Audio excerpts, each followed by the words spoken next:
Hello,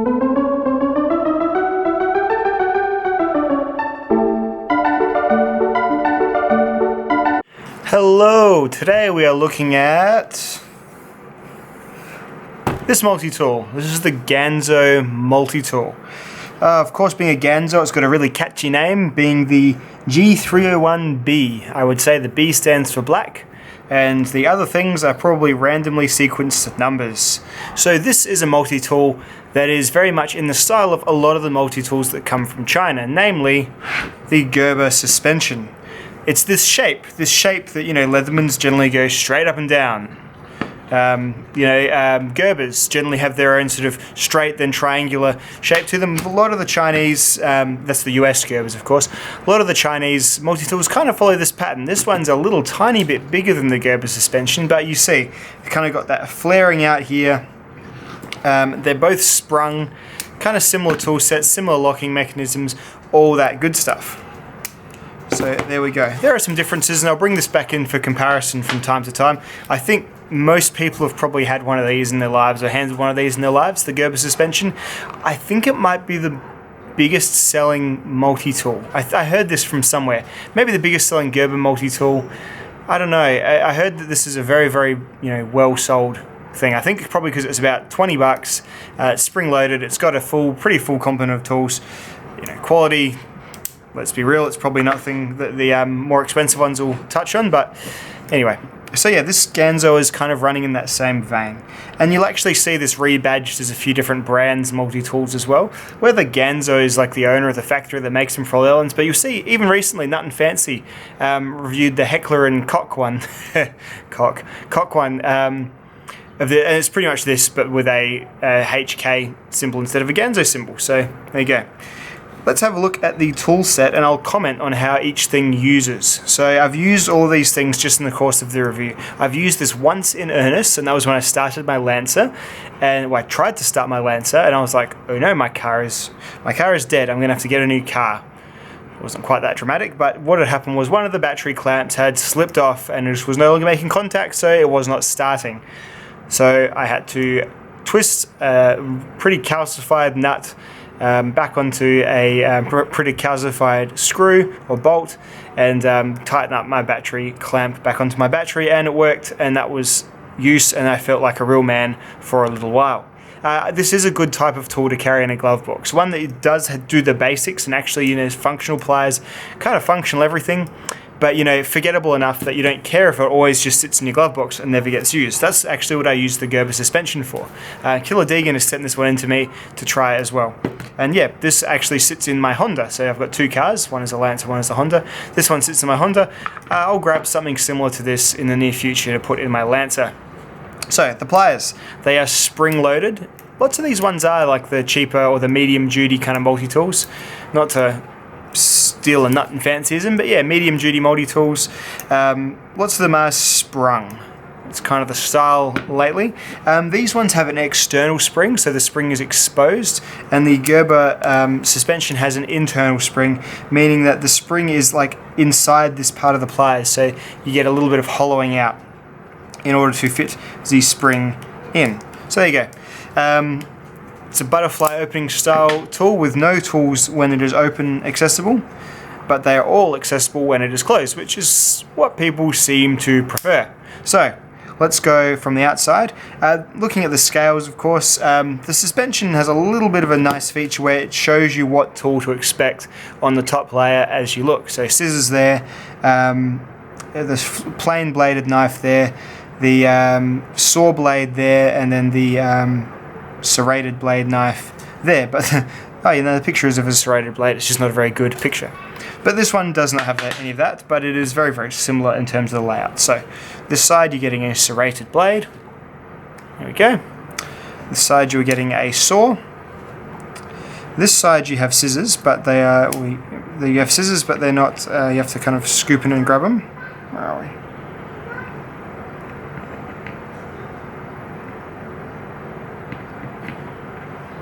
There we go. That's the nail nick. There was a nail nick somewhere there, and there it is. So scissors there, and then on this side you've got a plain edge knife. So those are your 4 sort of main tools. They're all controlled by these slide locks, which work just fine as long as only one of the tools is engaged. So if once you got one sort of halfway out, then the slide lock is off of its notch, and then they'll all sort of move around. But if you just have the one open that you're using at a time, I can't think of a scenario where you wouldn't need that. So unless you're doing some like super sawing with this, you need a saw blade and a serrated blade because your material is just so fibrous. Who knows? But there you go. So let's talk about the quality. We'll start with the scissors. The scissors are actually pretty reasonable quality. They don't feel too dissimilar to the suspension scissors. You know why? Honestly, they're probably all made in the same factory, I would suggest. They feel similar enough. I mean, these are a little tiny bit tighter and there's more resistance to the spring pushing down, but both of them just have a leaf, like a little sprung bit of wire there on each side, and they're both completely fine. They push back, they're good enough scissors for cutting threads on little odds and ends and whatnot. So sure, don't have an issue with the scissors whatsoever. Let's just move along, shall we? Move across these tools. Let's pull out the next one. That's a very small flathead screwdriver, which yes, will turn very small flathead screws.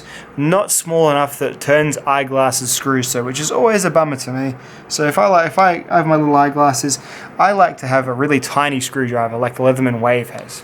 That's my favorite thing to have on a multi-tool. And on a medium duty size, that would have been a really good thing. I just don't have a great deal of use for this little tiny one, but gun people say it's good for adjusting front sights. So that is a thing that this will probably do. Ask a gun person to be sure if your purchase is hinging on that. Next thing is a little lanyard loop. Doesn't lock, just kind of floats freely. You can tie a lanyard to that for some reason. Then we've got a can opener. I had a funny, someone in the comments said the other day, because I always say can openers, I don't know what cans are like in the rest of the world, but I haven't seen a can that needs a can opener for a long, long time, apart from like massive cans. But yeah, I think the camping thing of your tin of Heinz baked beans with needing a can opener is kind of an olden day thing. I don't think you need them that much anymore. This one's gone and put a wire stripper on there as well, which isn't particularly sharp. So it's kind of gotten the powder coating's kind of gone over it, and it's just a little bit blunted off. It still does strip wire if you absolutely force it though. No problems there, I guess. But I don't know, is that a used feature? It's probably just another feature that they can put on to say there's more features. Then the plain blade. The plain blade, you can't really knock it. It came actually sharp. Most of these knives do not come actually sharp. So even the suspension, this plain blade on this, did not come actually sharp. It's got a really tall bevel, but it is blunt. So there you go. So yeah, the plain blade is actually fine-ish. It's probably made of like 1CR1 MOV steel, but it'll cut when you need it to cut, and your multi-tool is not going to be a primary knife blade. I mean, holding the thing is a little bit weird because the whole thing kind of cants downwards because of this giant grip here, but there you go. It'll actually slice, so not too bad at all. Moving on. Serrated blade. It's actually decent. It's not... Sometimes serrated blades, and I've had this from Gerber serrated blades, the one on my center drive, which is a far more expensive multi-tool than this, it's almost so... powder coated black that they've powder coated the actual sharp parts, whereas this actually does still have sharp parts, and this will cut things that you would use a serrated blade to cut. So it's fine, it's absolutely fine. And like the rest of the blades, it's good that they're towards the bottom of the tool. Some of the older Leathermans have it coming out here and you get this big bit of clearance there. No, absolutely fine with the serrated blade, no worries at all. Then there's this tool. This you can use to put like extra sockets on drivers and things like that. It's one of those square universal key things that goes in with sockets.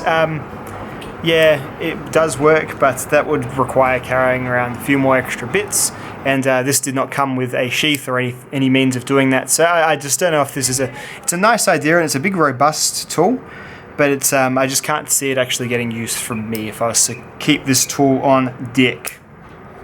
Next thing is this. This is like it's like an awl because it's got the threading, the sewing needle, but it also has like a scraper edge, double beveled. It's quite thick. It is just your dual like poking and gouging and scraping kind of little scalpel knife thing. It's it's a fine idea. It's actually not a bad idea at all. A lot of tools are only just getting towards this sort of rougher utility edge style idea, and I think it's the one that has merit. I actually quite like that that idea for having on a multi-tool the blade to use when you're actually just going to put it in something that you probably shouldn't be putting a blade in. But you do anyway, so use the crap blade.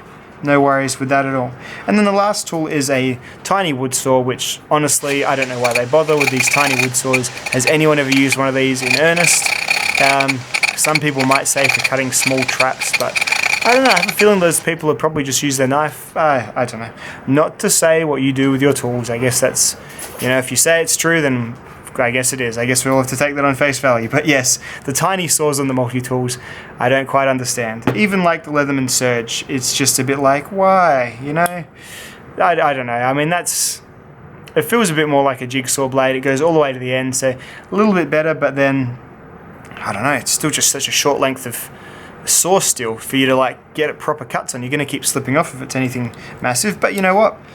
This cuts okay, not as good as this one because it isn't doing that proper saw thing where the teeth are as narrower than the spine is narrower than the teeth.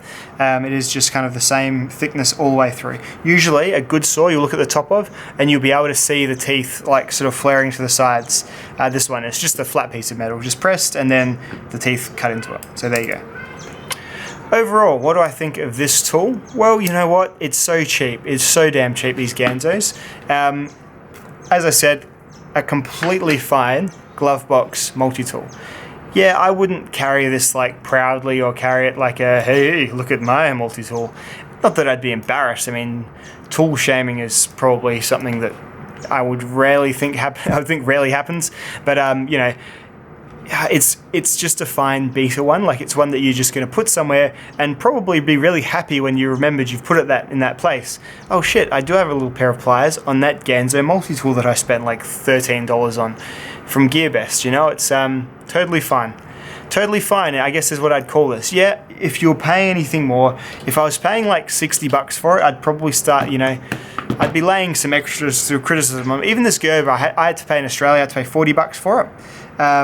And that's, you know, that's not super cheap. Like it's, you know, it's still on the cheaper side for most multi-tools, but I'm a little bit harder on this Gerber sometimes because again, it's got that stupid saw that doesn't actually saw. Well, that's the thing that you would just think that, look at, I mean, this saw is atrocious. Like it's just so thick and stubby. So, you know, I feel I can be a bit harder on this one because really it's probably made in the same factory as this one. But yeah, I would say if you get this for a decent price, if you see these for really cheap on GearBest and you don't want to keep just leaving nice Leatherman Surges in all the little nooks and crannies of your life and you don't want to carry one around on your belt all the time, multi-tools are good for that sort of thing. You just kind of carpet bomb your possessions with them and just have, you know, cheapy multi-tools in most places and then maybe in your shed or maybe on your work gear or in your work bag or in your EDC somewhere, have like a nice one. Like have your Leatherman Surge or your Leatherman Charge TTI or your Gerber Center Drive or your Swiss Tool X or whatever it is. Lots of great ones. Yeah, but certain aspects of this stop it from being everyday carryable in my opinion. Mainly just that big clunky old frame of it. Like this Leatherman Skeletal, yeah, it's got way less tools. It's got a much nicer knife, much more streamlined carry. It's lighter, it's kind of the one you'd carry every day. This is just still more of a utility one, so still more of a keep it in a place rather than in a pocket. But it's really nothing to snort too hard at, you know? Yeah, you could say it's Chinese junk, but I think in certain aspects of your, our day-to-day, there is room for that. Like, unless you're so wealthy that you can have, as I said, Surges all over the shop. I mean, I have a Surge and a Center Drive and a Skeletal. Those are my three nice multi-tools. Each of them fills a role. The Surge is my home one, the Center Drive is my work one, and the Skeletal is my occasional EDC one. These Ganzos and these sorts of Gerbers here, they are really, really good just for forgetting about, but then being really happy that you have them when you need them for that one task. And you know what, even if you use them for that one task and that's the last time you ever use them, they get covered in gunk and they just never work right again, it's probably it's probably still the best sort of $18 to $20 you've ever spent. Thanks for watching, dudes. That's my review of the Ganzo multi-tool. I'll see you in the next video, guys. Bye now.